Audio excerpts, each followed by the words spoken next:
After bloody 2 days, is it time to buy Amazon? And with that, welcome back to Investing for Generations, your channel for high quality stock research for long term value investors. Amazon, as so many of the tech stocks, just made an incredible run after the March crash. It peaked over $3,500 a share, and then just the last 2 days it falls like a stone to in the peak to $3,100, which is for 2 days of course a lot. And the question become, is it time to buy Amazon on this dip?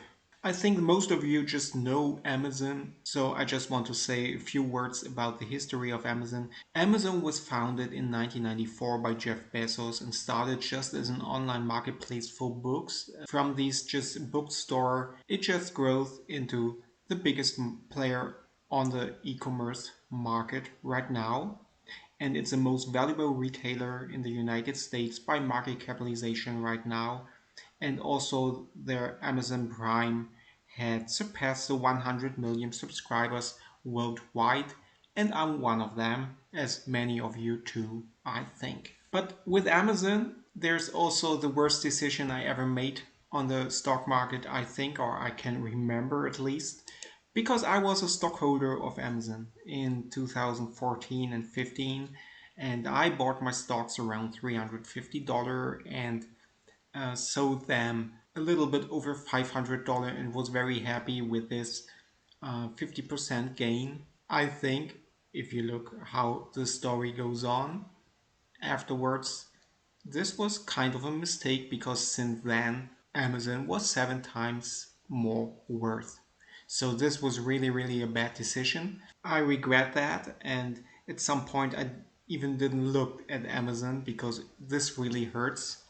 But now with this amazing run and now also the two really red days lately, I thought just take a look again when it's maybe time to buy Amazon back. And with that, just take a look at the financial numbers of Amazon. The story of Amazon is really impressive.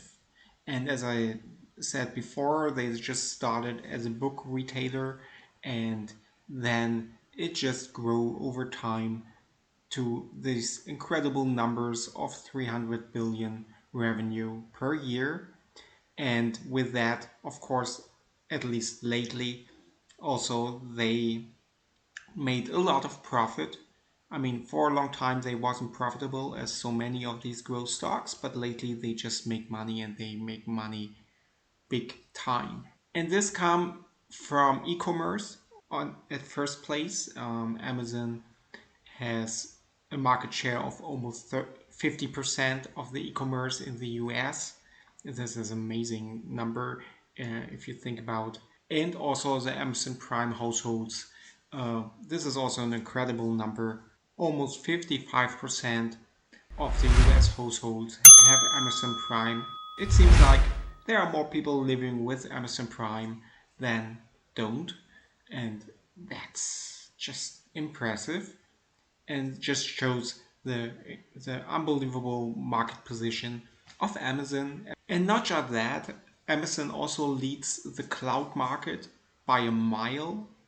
33% of the cloud market comes from AWS, the Amazon Web Service, far in front of Azure, the cloud servers of Microsoft or even Google. So they also have a perfect market position in this relatively new market, but highly growth market.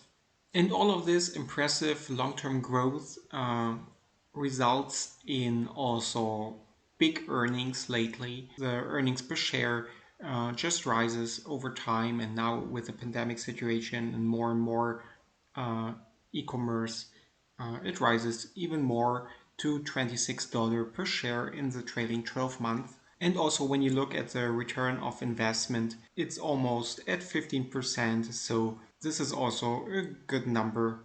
And with that, also the free cash flow just rises to $62.95 right now in the trading 12 month. Amazon becomes just a cash machine, a cash cow. And this is what we, of course, really like as a long-term value investor.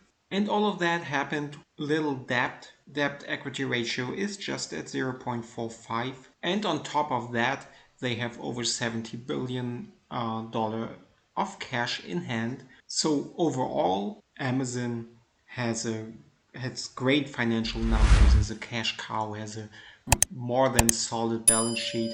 I would say it's one of the best businesses around, maybe next to Apple. No doubt, a very great business. But of course, as I tell you in every of my videos, even the best business is not worth to buy to any price. So the question becomes, is Amazon right now at a fair price, or what would be a fair price to buy into Amazon? And therefore, just take a short look. General numbers of Amazon. The market capitalization right now is $1.65 trillion. The price earnings ratio is at 126. I mean, just when you look at this number, I think the answer is very clear if we have a fair price right now, but just go on. And the EPS, as I said, is at $26 for the trailing 12 months. Per Yahoo Finance, in the next 5 years, they estimate a growth of 36%, which is incredible high. But if you look to the past 5 years, it was 100%. So, but even 36% over 5 years is really, really a lot. And if we take these numbers and just try to calculate an intrinsic value with this 36%, and remember, in this calculation we take the 36% not for 5 years but for 10 years, and determine a growth rate for the second 10 years of 8%, which is little, but no business will grow forever, at least not at this high numbers. And then the discount rate, or my expected return of 12% of my investments. Then we will come to a fair value of $2,374 compared to a price of $3,294 right now.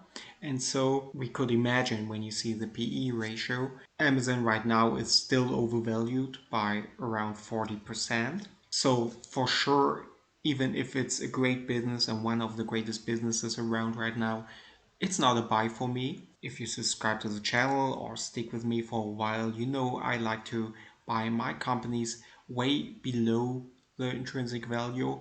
So what's my conclusion then? As I said, at $3,294, Amazon seems like way overvalued, and with the calculation of the intrinsic value, we came to a intrinsic value of around $2,300.